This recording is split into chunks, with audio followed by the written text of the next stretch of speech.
If you want to customize the sidebar handle on Samsung Galaxy S25, what you need to do is, first of all, go to Settings.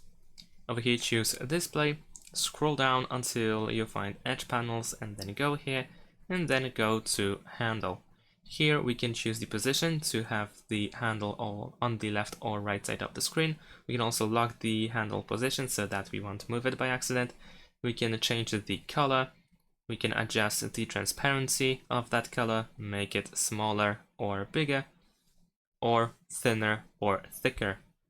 And you can also move it up and down by using these arrows here. So simply drag it all around. You can also, well, you cannot really move it to the left side, but if you switch the position over here, then of course you can switch to the left side as well.